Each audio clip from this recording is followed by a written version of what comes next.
Becoming more empathetic means becoming more observant, and this works to increase your confidence. Empathy is stepping into the ability to share and understand the feelings and experiences of the people around you. When you are able to relate to people, you will eventually be able to learn more compassion for yourself. Empathy is the ability to see things from another's perspective and feel their emotions. Putting yourself in another person's shoes might lead you to act with compassion and do what you can to improve their situation. In doing so, you can reduce the other person's distress as well as your own. Imagine you come home to find out your spouse or partner is ill. Even if you were having a good day, you would suddenly feel their distress and tend to their needs. If a friend is angry about the way a boss treated them, you'd likely share their sense of frustration. Maybe you can't solve their problem, but you can understand that they need to vent their emotions. Empathy isn't just about hardships. When your child is excited about something, you feel their joy. When your friend is laughing at a joke, you experience their amusement. Empathy allows you to deepen your relationships as you connect with friends and loved ones' thoughts and feelings, and they connect with yours. Empathy can extend to people you don't know as well. If you saw someone sitting alone at a party, for example, you might empathize with their loneliness and chat with them. If you saw images of other people suffering on the other side of the world, you might be moved to donate resources to help alleviate their suffering. On the other hand, when you see a televised crowd roaring with joy, you might feel your spirits rise. Their delight becomes your delight.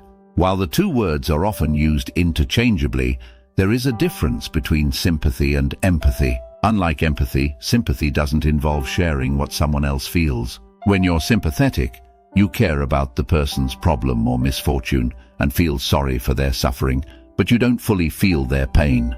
When a friend experiences a bereavement, for example, if you're sympathetic, you understand why they feel sad and are grieving and feel sorry for their loss. If you're empathetic, though, you can also feel the grief they're going through. Sympathy is more of a feeling of pity for the person, while empathy is more a feeling of compassion for them. Also, research shows that women are more likely to report feeling sad when they hear about the suffering of others. This matches the results of a recent functional magnetic resonance imaging (fMRI) study, which showed that female brains appear more receptive to feeling other people's pain. However, the study showed no differences between the sexes in cognitive empathy. Empathy has an important role to play in your life. First, it can strengthen your bonds with the people you interact with. As you try to understand others, you also make them feel heard and understood. They're then more likely to take the time to empathize with you as well. This deepens your relationship and promotes that feeling of connection that all of us desire. Research shows that having a strong social support network tends to increase a person's happiness. Because empathy leads to better relationships, it can be a key component to building a more satisfying life. Empathy can also motivate pro-social behavior. Empathy can motivate you to take actions that improve the lives of others. These actions might include anything from donating to a charity, to encouraging a friend to seek help for alcohol abuse, to simply comforting someone with a hug. Guide decision-making. In social situations, empathy can help you decide on the wisest course of action. If your spouse seems stressed out from work, you can infer that it's not the best time to ask them to take on more responsibilities. Reduce burnout. The results of one study suggest that empathy might be useful in reducing burnout. This is because empathy allows for more effective communication and collaboration, even in difficult work environments. Help diffuse conflict. If you're in a bitter argument with your coworker, for example, empathizing with them can prevent you from being overly critical or needlessly cruel. Once you have a better understanding of someone else's perspective, it's easier to move on to proposing a compromise. Here are some signs and effects of empathy. The first sign is, you're a good listener. Second, people trust you and tell you about their problems. Third, you are naturally able to pick up on what the people around you are feeling. 4, you tend to really care about figuring out how other people are feeling. 5, people choose to come to you for advice about their problems. 6, you have a hard time setting boundaries in relationships of all kinds. 7, you're always trying to help people who are suffering or having a hard time. 8, tragic events are overwhelming for you. 9, you can easily tell if people aren't being completely honest with you.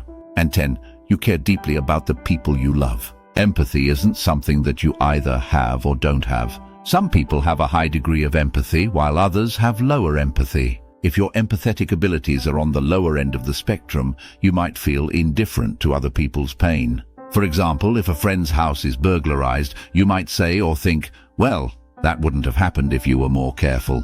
Or maybe you look down on family members who are dealing with financial hardship and chalk it up to their failure to work hard. You might even hold the misguided belief that bad things like that would never happen to you. Low empathy can also lead you to believe that the people around you are too sensitive. You might constantly be surprised that your friends are offended by your jokes. Maybe you don't understand how your words and actions wound your loved ones. This can lead to all sorts of arguments and misunderstandings. If you have low empathy, you might have a lack of patience when dealing with people who are in distress. Perhaps your go-to piece of advice for other people is, just get over it. Despite this, you tend to hold grudges and don't forgive people for mistakes. You never seem to have the time or bandwidth to listen to other people's perspectives or reflect on their emotional states. This all might sound relatable. There are actually a few different kinds of empathy. If you want to care more for yourself and people around you, understanding the differences will be important. Here are 3 different kinds of empathy. Number 1, affective empathy. This kind of empathy refers to the ability to understand and share the emotional experiences of others and respond appropriately. This type of emotional understanding may lead to someone feeling worried for another person's well-being, or it may lead to feelings of personal suffering. Number 2, somatic empathy. This kind of empathy means feeling a physical reaction in response to the emotional experiences of others. Sometimes a person can physically experience what another person is feeling. For example, when you see someone else feeling embarrassed, you share the feeling of embarrassment. Or when someone is telling a painful story, you feel their pain. And lastly, number 3, cognitive empathy. This kind of empathy refers to the ability to understand the emotions and perspectives of others, but not necessarily experiencing the same emotions. This type of empathy allows a person to put themselves in another person's shoes and see things from their point of view. Empathy allows us to build stronger connections and understand the people around us and feel more confident in our social skills. When you discover the tools to build empathy, you will also learn how to emotionally regulate yourself in a better way. Healthy levels of empathy also work to promote behaviors that help and encourage others. However, traumatic experiences and people-pleasing tendencies often put a damper on true empathy. When you don't want to feel emotions deeply or sacrifice everything for the people around you, you aren't practicing empathy. Empathy is a skill, which means you can be born good at it, but you can still work on it every day to improve it. So, here are some ways you can nurture empathy in yourself to boost connections and increase confidence. Number 1, don't jump to conclusions.